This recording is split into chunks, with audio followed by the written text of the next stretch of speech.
Tata technology limited, आज हम इस कंपनी का रिव्यू करने वाले हैं। फंडामेंटल टेक्निकल दोनों तरीके से इसको देखेंगे, समझेंगे और यह भी अंदाजा लगाएंगे कि आईपीओ के बाद कंपनीज कैसे मूव करती है और रीसेंट के ट्रेंड मार्केट में कैसे रहे। उन सबका जो अनुमान है वो हम लगाने वाले हैं। ध्यान रखिए, ये सिर्फ एक अनुमान है, एक लर्निंग वीडियो है जिससे कि हम कुछ चीज़ों को जान पाएं, सीख पाएं और समझ पाएं। किसी भी तरीके से आपको इसे बाय सेल की रिकमेंडेशन नहीं लेना, उसके लिए आप अपने एडवाइजर के साथ जरूर कॉन्टेक्ट करिए। बट मेरा क्या व्यू है इस कंपनी को लेके, इस चार्ट को लेके, वो मैं आपके साथ जरूर शेयर करना चाहूंगा। आगे बढ़ते हैं वीडियो में, लेकिन ध्यान रखिए एक इंपॉर्टेंट अनाउंसमेंट, हमारा वेबिनार आ रहा है 7 सितंबर 2024 को शनिवार के दिन शाम को 7 से रात को 9 बजे। इस वेबिनार का आप पार्ट बनना चाहें तो डिस्क्रिप्शन में लिंक है और पिन कमेंट में भी लिंक है। ध्यान रखिए यहां पे हम वो बात करने वाले हैं कि कौन से सेक्टर्स, कौन से स्टॉक्स, कौन से चार्ट्स आज की डेट में अट्रैक्टिव नजर आ रहे हैं, उन चार्ट पे हम कैसे लर्निंग ले सकते हैं और उनको हमें किस तरीके से यूटिलाइज करना है अपने फायदे के लिए, और किस तरीके से हम उन चीजों का पता लगा सकते हैं जिन्हें हमें आगे जाके अपने एडवाइजर के साथ डिस्कस करना है या फिर अपनी स्टडी के लिए काम लेना है। तो अगर आप जुड़ना चाहें तो वेबिनार के लिए लिंक आपको मिल जाएगा पिन कमेंट और डिस्क्रिप्शन में। ध्यान रखिए आपका समय बर्बाद नहीं होगा, इस बात की गारंटी मेरी है।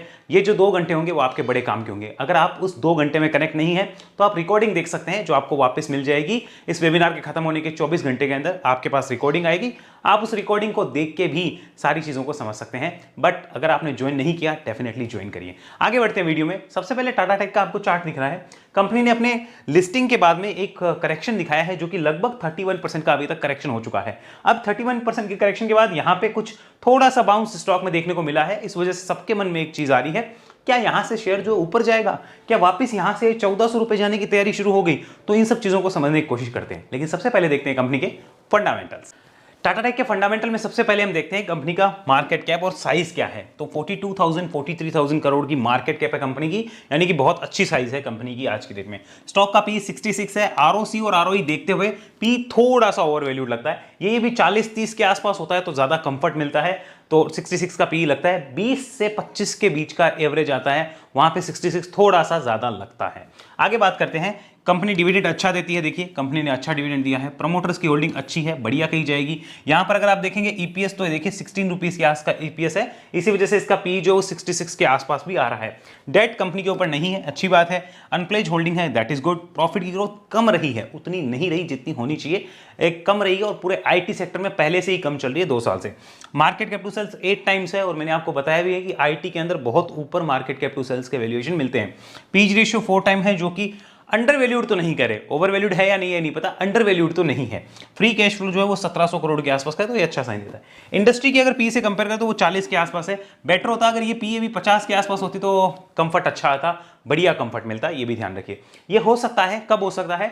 जब एक रिजल्ट अच्छा आ जाएगा तो पी एडजस्ट हो जाएगी, तो हमें इस चीज को सीरियसली लेना है, बट नॉट लाइक कि हम इसी के ऊपर डिपेंडेंसी बना लें, ये भी ध्यान रखिए।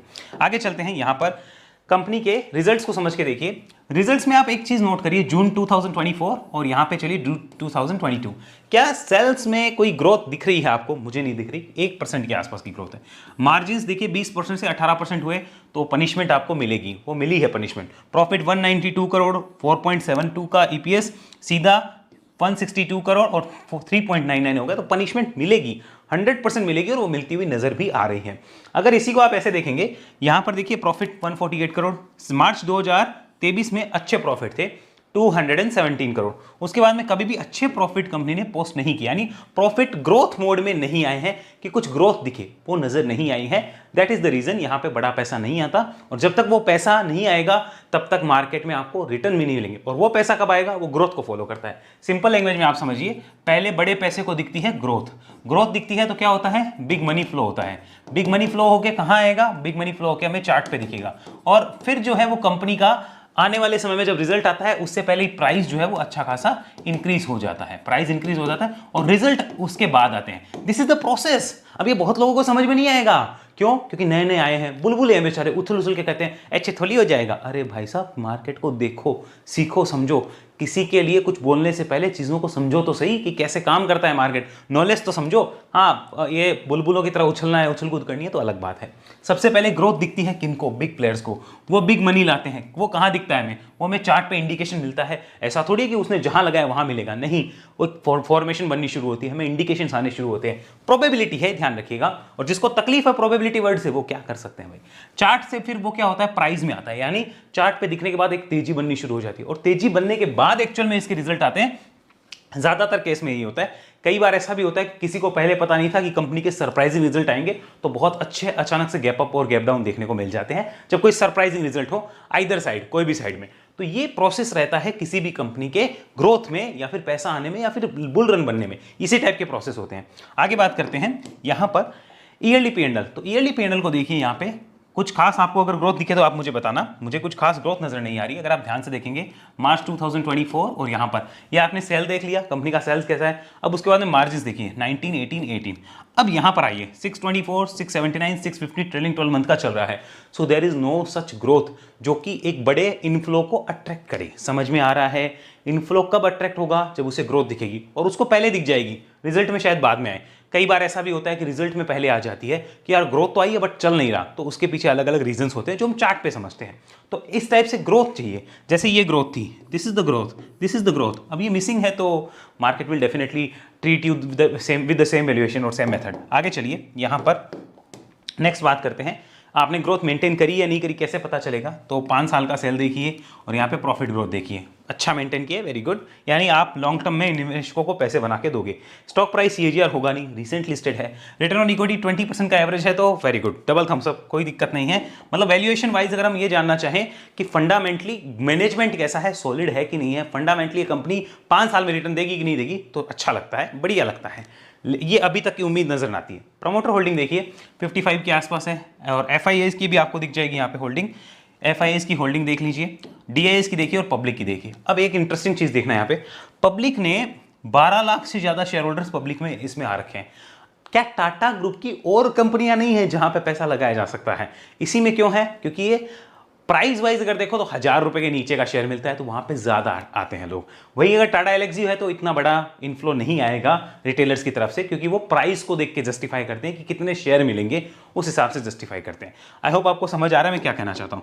आगे देखिए, यहां पर ये देखिए प्रोडक्ट वाइज ब्रेकअप, पैसा कहां से कैसे आता है वो समझिए। तो देखिए टेक्नोलॉजी सॉल्यूशन से 22% एंड बाकी जो है सर्विसेज ऑटोमेटिव से, यहां पे पैसे बनते हैं कंपनी के। जो प्रोडक्ट है वो आप समझ लीजिए। आगे चलते हैं, अब सेगमेंट वाइज ब्रेकअप को समझो तो टोटल जो है इंजीनियरिंग रिसर्च एंड डेवलपमेंट के ऊपर है, और ये company engineering research and development basis पे ही काम करती है, ये आप समझ लीजिए। आगे चलते हैं, यहां पर लोकेशन वाइज ब्रेकअप, कहां से कितना पैसा आ रहा है? तो भाई इंडिया से 36% रेवेन्यू है, यूके से 24, यानी यूके में अगर इकोनॉमी डाउन है फर्क आ सकता है, ध्यान रखिए। नॉर्थ अमेरिका से फर्क आ सकता है, वियतनाम से फर्क आ सकता है, यूरोप से और अदर से, यूरोप एक्स यूके, तो इतना फर्क नहीं आएगा इनमें। बट ये जो मेजर चीजें हैं इन पे ध्यान रखना है हमें।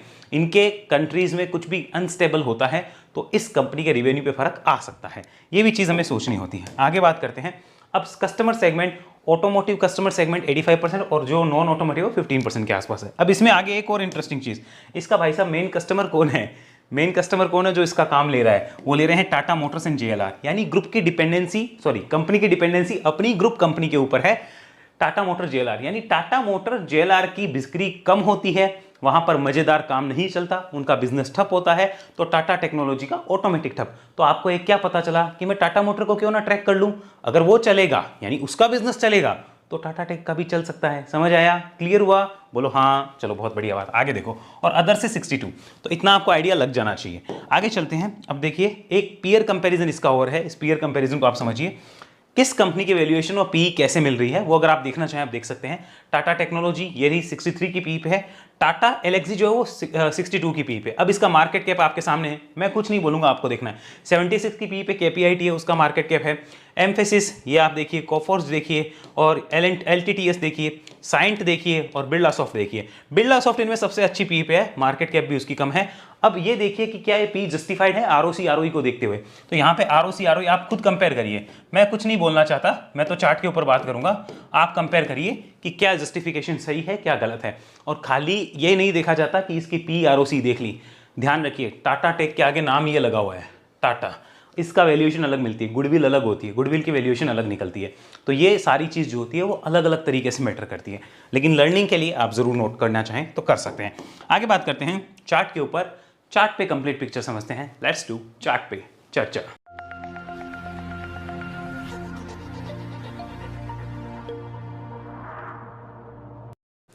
तो अब हमारे सामने चल रहा है टाटा टेक्नोलॉजी का चार्ट पे सबसे पहले देखिए करेक्शन हुआ, ये मैं पता है, चलिए इसको डिलीट मारते हैं। यहाँ से इस करेक्शन को हमने देख लिया, दैट इज वेरी गुड। ये करेक्शन होने के बाद अभी क्या हो रहा है, अब आप इस डेली चार्ट को जरा ध्यान से देखिए और इसके साथ में कुछ और चार्ट भी आपको दिखाऊंगा।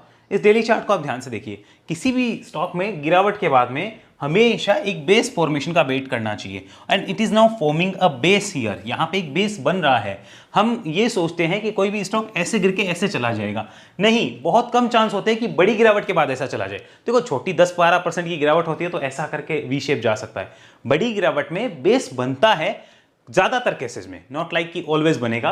अगर वी शेप रिकवरी होती है तो उसके कुछ फॉर्मूला अलग है कि उसमें कहाँ एंट्री लेनी है कहाँ नहीं, लेकिन जब वी शेप रिकवरी नहीं हो रही, स्टॉक हमारे सामने बेस बना रहा है, so we should always wait, हमें वेट करना चाहिए। तो ये अभी क्या कर रहा है, अगर मैं इसके ट्रेंड को देखना चाहूं, this is the daily chart, is this in up trend, answer is no, stock is in the sideways zone. यहाँ पे क्या है, ये साइडवेज जोन है, this is called sideways zone. मुझे कहीं से कोई अप ट्रेंड नहीं दिख रहा, लेकिन एक चीज अच्छी क्या है, stock is finding the bottom here. यहां पे बॉटम फाइंड हो रहा है स्टॉक का 960 के आसपास, ये बॉटम फाइंड करने की कोशिश कर रहा है। ऊपर में आप ध्यान से देखिए, ये एक बेस बना 1160 1170 के आसपास, यहां से स्टॉक जो है इसको क्रॉस नहीं कर पा रहा एंड आई थिंक ये बेस इस रेंज में बनता रहेगा।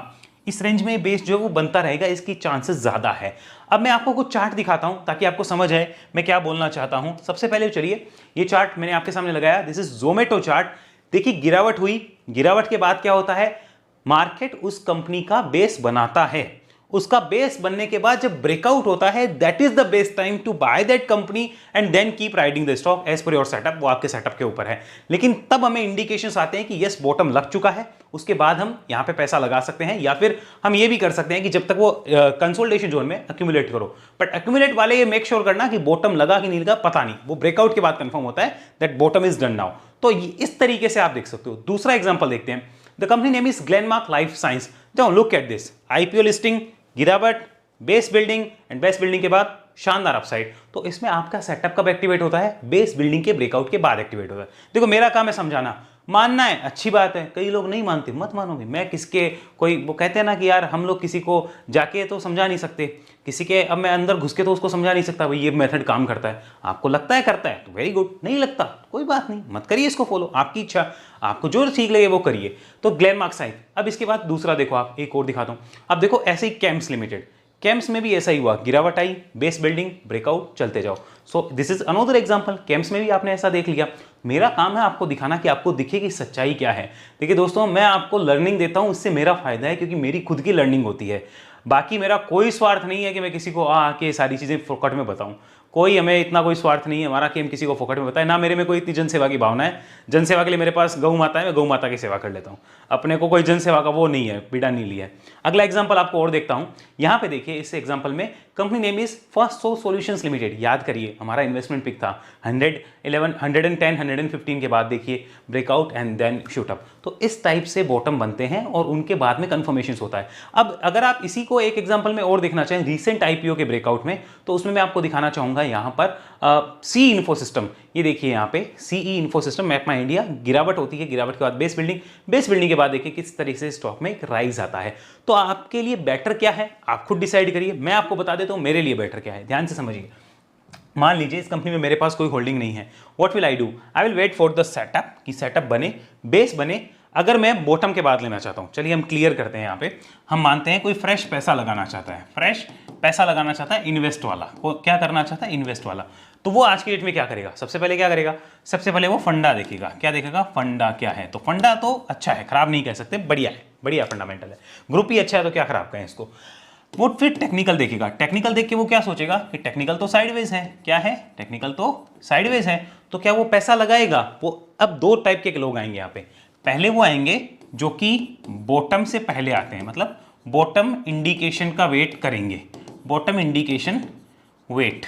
ये वाले जो होंगे ये क्या करेंगे, ये वेट करेंगे कि बेस बन जाए, ये क्या करेंगे, base and breakout, base and breakout के बाद आएंगे, ये अभी नहीं आएंगे। और उसके चांस हाई है कि वो शायद इसको 1170-60 के ऊपर देखे, अभी ना देखे, इस बात के चांसेस काफी हाई है। एक सेकेंड, यस, तो इस बात के चांसेस काफी हाई है कि वो जो इस टाइप की कैटेगरी वाले जो बॉटम आउट के बाद देखना चाहते हैं, ट्रेंड बुलिश होने पे देखना चाहते हैं तो ब्रेकआउट के बाद देखेंगे। अभी की डेट में वो लेवल जो वो 1160-70 के आसपास का है, बट मैं मानता हूं कि अभी बेस बिल्डिंग नहीं हुई है। अगर ये डायरेक्ट ऐसे निकलता है तो कुछ अलग चीज होगी, बेस बिल्डिंग के बाद निकलना ज्यादा बेटर होता है।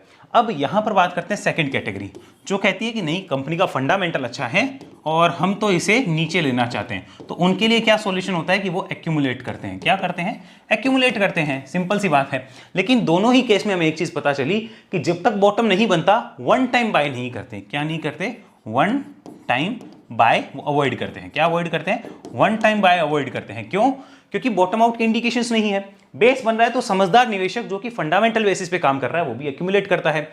वो समझदार ट्रेडर जो कि कहता है कि मैं ट्रेंड को फॉलो करूंगा, फंडामेंटल तो अच्छे हो बोलेंगे लेकिन ट्रेंड फॉलो करूंगा, वो बॉटम आउट के इंडिकेशन के बाद ब्रेकआउट पे काम करता है। वन टाइम बाय तो दोनों ही नहीं कर रहे ना। अभी समझ में आ रही है? क्लियर हुआ? आगे चलो। अब इसको देखो, एक होते हैं स्विंग प्लेयर। तो स्विंग प्लेयर जो है वो कब करेंगे? देखो स्विंग ऐसे तो देखो इसके ऊपर भी एक छोटा सा स्विंग बन सकता है, 1120-25 के ऊपर भी एक स्विंग बन सकता है, but that is not like कि बहुत अच्छा। वो भी अभी वेट करेंगे। स्विंग प्लेयर्स भी अच्छा सेटअप देखते हैं, लुक गुड सेटअप की तलाश में रहते हैं। तो अगर वो गुड सेटअप इन्हें नहीं मिल रहा तो डेफिनेटली वो वेट करने के लिए जाएंगे, मेरा ऐसा अनुमान है। तो अब टाटा टेक्नोलॉजी को लेकर आपकी सारी कंफ्यूजन क्लियर होनी चाहिए। मेरे हिसाब से मैंने आपको समझाया है, एग्जांपल देके समझाया है। फिर भी किसी को नहीं समझ में आती, नमस्ते, आपकी मर्जी, जो आपको अच्छा लगे वो करिए। बाकी कंपनी वाइज गजब कंपनी है, खराब कंपनी नहीं, अच्छी कंपनी है। लेकिन बेस बिल्डिंग के बाद मिलती तो ज्यादा अट्रैक्टिव होती, अभी नहीं मिल रही है। मान लो मुझे फ्रेश इन्वेस्टमेंट करना है, क्या मैं करूंगा? एक्यूमुलेशन मोड में करना है तो कर सकता हूं, वन टाइम तो नहीं करूंगा। अगर मान लो मेरे पास इस कंपनी के शेयर्स पड़े हैं, मानो ऊपर से पड़े हैं, क्या मैं बेचूंगा? ना, बेचूंगा तो नहीं भैया, पड़े हैं, टाटा का नाम लगा हुआ आगे, कंपनी अच्छी है, परफॉर्मेंस आएगी, 5 साल तक रखेंगे, पड़े हैं तो पड़े हैं, कोई दिक्कत नहीं है। अच्छा मुझे स्विंग ट्रेडिंग करनी है, क्या मैं करूंगा? ना भैया, अभी मजेदार सेटअप नहीं है, सेटअप बनेगा तो करेंगे। अच्छा अगर भाग गया तो फिर? अरे तो भागेगा तो कुछ सेटअप बना के ही भागेगा ना, ऐसा थोड़ी कि रोज सर्किट मारने लग जाएगा। और ऐसे सर्किट मारेगा तो जिससे अपर मार रहा है वैसे लोअर भी तो मार सकता है। तो ऐसे में काम नहीं करना, स्विंग वालों के लिए क्लियर होना चाहिए। बाकी अगर किसी को और अपनी तरफ से कोई विचार लगे, अपने हिसाब से डेफिनेटली अपने एडवाइस से पूछ के ही काम करना है। मेरी नॉलेज तो छोटी मोटी है, वो मैं आपके साथ शेयर कर दी है। और ऐसी नॉलेज अगर आप लेना चाहते हैं तो उसके लिए आप हमारे साथ जुड़ सकते हैं वेब एनालिसिस में, जहां 1-to-1 आप मेरे साथ सीखेंगे। डिटेल के लिए आप डिस्क्रिप्शन में देख सकते हैं, इस नंबर पे संपर्क कर सकते हैं फॉर द वेब एनालिसिस। और वेब एनालिसिस रिगार्डिंग कोई जानकारी चाहिए तो नंबर पे आप डायरेक्ट बात करिए, व्हाट्सअप कर दीजिए। वेबिनार हमारा होने वाला है 7 सितंबर को, उसकी जो सीट है वो मिस मत करिए। वेबिनार में आइए, देखिए हम किस लेवल की बात करते हैं, क्या चर्चा होती है, आप क्वेश्चन आंसर भी वहां कर सकते हैं, तो आपके लिए वो बेनिफिट भी हो जाएगा। साथ में अगर आप हमारे चैनल से जुड़ना चाहें, ज्वाइन बटन पर क्लिक करिए और क्लिक करने के साथ ही कनेक्ट हो जाइए हमारे सपोर्ट रेजिस्टेंस लर्निंग से। तो अगर आप जुड़ना चाहें तो डेफिनेटली आपके पास बहुत से ऑप्शन है जो मैंने दिए हैं। अगले वीडियो मिलते हैं, तब तक के लिए धन्यवाद। जय हिंद, जय भारत।